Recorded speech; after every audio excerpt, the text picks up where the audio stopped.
નમસ્કાર મિત્રો, જય શ્રી કૃષ્ણ. સ્વાગત છે ફરી એક વખત આપનું આપણી યુટ્યુબ ચેનલ ભક્તિ કીર્તન સંગ્રહમાં. મિત્રો, પ્રાચીન કાળની વાત છે. જ્યોતિષશાસ્ત્ર મુજબ સૂર્ય અને ચંદ્રના ગણિતને બેસાડવા માટે દર 3 વર્ષે એક વધારાનો મહિનો ઉમેરવામાં આવે છે કે જેને આપણે અધિક માસ કહીએ છીએ. જ્યારે અન્ય 12 મહિનાઓના કોઈને કોઈ સ્વામી કે દેવતા હોય, ત્યારે આ 13મા મહિના આ અધિક માસના કોઈ સ્વામી હતા નહીં. બધા મહિનાઓમાં શુભ કાર્યો, લગ્ન, જનોઈ ઉત્સવો કરવામાં આવતા હતા. જ્યારે અધિક માસમાં કોઈ શુભ કાર્ય કરવામાં આવતું ન હતું, લોકો તેને અશુભ ગણતા હતા.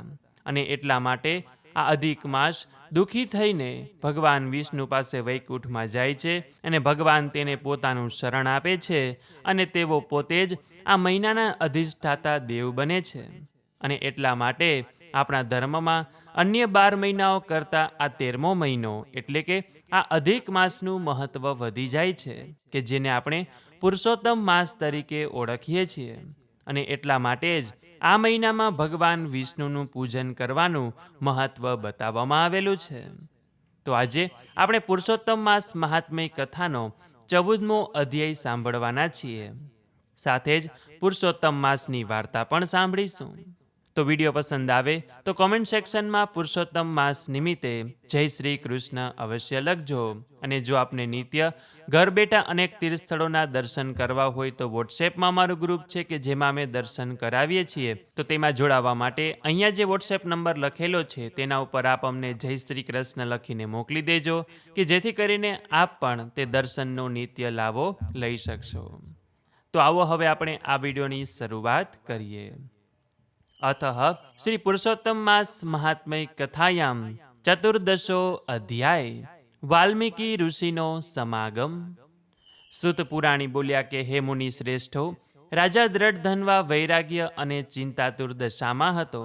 તે સમયે ઋષિ વાલ્મીકી તેમને ત્યાં પધાર્યા. આથી રાજાને ઘણો આનંદ થયો. તેણે આગળ વધીને વાલ્મીકીને આવકાર્યા. તેમનું પૂજન કરી પગ ધોઈ તે જળ મસ્તકે લગાવ્યું અને તે તેમના પગ ચાંપવા લાગ્યો. પછી રાજા અને વાલ્મીકી સત્સંગ કરવા લાગ્યા. વાલ્મીકીએ રાજા દ્રઢધન્વાને ઉદાસીમાં દીઠા. તેથી તેમણે તેની ઉદાસીનું કારણ પૂછતા રાજાએ જંગલમાં બનેલ ઘટના કહી સંભળાવી. પોપટનો કહેવાનો અર્થ શું છે તે પણ પૂછ્યું. ઉપરાંત એ પણ જણાવ્યું કે મારી પાસે રાજ્ય છે, 4 પુત્રો છે, પત્ની છે, હાથી, ઘોડા, રથ આદિ અઢળક સમૃદ્ધિ છે. આ બધું મને કયા પુણ્યના આધારે મળ્યું તે જણાવવા કૃપા કરો. આ બાબત જાણવા માટે મારું મન તલસી રહ્યું છે. વાલ્મીકી ભૂતકાળને જાણનાર તપસ્વી હતા. જીવ માત્રનો પૂર્વભવ જાણવાની વિદ્યા તેમણે સાધી હતી. વાલ્મીકીએ રાજાને ભૂમિ તરફ નેત્રો ઢાળી સૂર્ય સામે મુખ રાખવા જણાવ્યું. રાજાએ વાલ્મીકીની સૂચના મુજબ સૂર્ય તરફ મુખ રાખી ભૂમિ સામે જોવા માંડ્યું. વાલ્મીકીએ ધ્યાનમગ્ન બની પ્રાણાયામ કરી રાજાના પૂર્વભવને કહેવાનો શરૂ કર્યો. હે રાજન, તું પૂર્વભવમાં દ્રવિડ દેશમાં બ્રાહ્મણ કુટુંબમાં જન્મ્યો હતો. તારું નામ સુદેવ હતું અને તે વખતે તે અગ્નિહોત્રાદિ યજ્ઞો કરી શ્રી હરિને પ્રસન્ન કર્યા હતા. તું ધાર્મિક વૃત્તિવાળો વિષ્ણુ પરાયણ હતો. તારી પત્નીનું નામ ગૌતમી હતું. તમને કોઈ સંતાન ન હોવાથી તું દુઃખી થતો હતો. આ બાબત તે પત્ની સમક્ષ કરી. ગૌતમી સમજુ અને જ્ઞાની હતી. તેણે સુદેવને કહ્યું કે તમે વિદ્વાન છો, સંતાનની લાલસા રાખી દુઃખી ન થાવ. જો સદભાગ્યે સદગુણી પુત્ર હોય તો કુળને તારે છે, પરંતુ કુપુત્ર હોય તો જીવનને ખારું ઝેર જેવું બનાવી દે છે. મારું કહેવું છે કે ચિંતા છોડી તમે પ્રભુનું ભક્તિભાવથી પૂજન અર્ચન કરો. તે તમારી ચિંતા દૂર કરશે. ભગવાન આપણી સામું પણ જોશે. ગૌતમીના આવા વચન સાંભળી સુદેવને આનંદ થયો અને તે પોતાની પત્ની સાથે તાવરણી નદીના કિનારે ગયો. ત્યાં તેણે તપ આદર્યું અને તે એક સાથે 4 દિવસના નકોરડા ઉપવાસ કરી 5મા દિવસે સૂકા પાંદડા અને જળનો આહાર કરવા લાગ્યો. આમ તપ કરતા વર્ષો વીતી ગયા. સુદેવના તપથી ભગવાન વિષ્ણુ પ્રસન્ન થયા અને પછી ભગવાન વિષ્ણુ ગરુડ પર બેસી તેમની પાસે આવ્યા. ત્યારે સુદેવ અને તેની પત્નીએ ઉમંગભેર ઊભા થઈ ભગવાન વિષ્ણુને પ્રણામ કર્યા. તો હવે આગળ વિષ્ણુ ભગવાન સુદેવને શું વરદાન આપે છે તેની કથા 15મા અધ્યાયમાં સાંભળીશું. ઇતિ શ્રી બ્રહ્મનારદીય પુરાણના પુરુષોત્તમ મહાત્મયનો વાલ્મીકી ઋષિનો સમાગમ નામનો 14મો અધ્યાય સંપૂર્ણમ.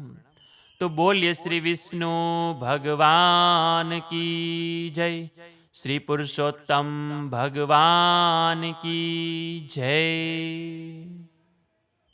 તો હવે આપણે પુરુષોત્તમ માસની વાર્તા સાંભળીએ કે જેનું નામ છે દાન ભાવનું ફળ. એક સમયે એક મોટું નગર હતું. ત્યાં એક ખૂબ જ ધનવાન શેઠ રહેતા હતા. શેઠ પાસે અઢળક સંપત્તિ હતી, પણ સ્વભાવે થોડા અભિમાની હતા. એ જ નગરમાં નદી કિનારે એક ગરીબ ડોશીમા પણ રહેતા હતા. ડોશીમા પાસે રહેવા માટે એક નાની ઝૂંપડી અને ખાવા માટે 2 ટકના રોટલા જુવાળ જેટલી આવક હતી.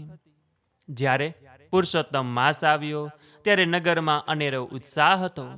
શેઠે વિચાર્યું કે આ વર્ષે પુરુષોત્તમ માસમાં હું એટલું પૂન કરીશ કે દેવતાઓ પણ મારે ત્યાં આવશે. શેઠે મોટા પાયે ભોજન સમારંભો રાખ્યા. મોંઘા વસ્ત્રો પહેરીને તેઓ મંદિરે જતા, સોનાના પાત્રમાં પૂજા કરતા અને હજારો લોકોને જમાડતા. પરંતુ તેમના મનમાં એક જ વિચાર હતો કે મારા જેવું દાન આખા નગરમાં કોઈ કરી શકે તેમ નથી. એટલે તેમનો હેતુ ભક્તિ કરતા પોતાની વાહવાહ કરવાનો વધુ હતો. બીજી તરફ ગરીબ ડોશીમા પાસે ભગવાનને ધરવા માટે કંઈ જ ન હતું.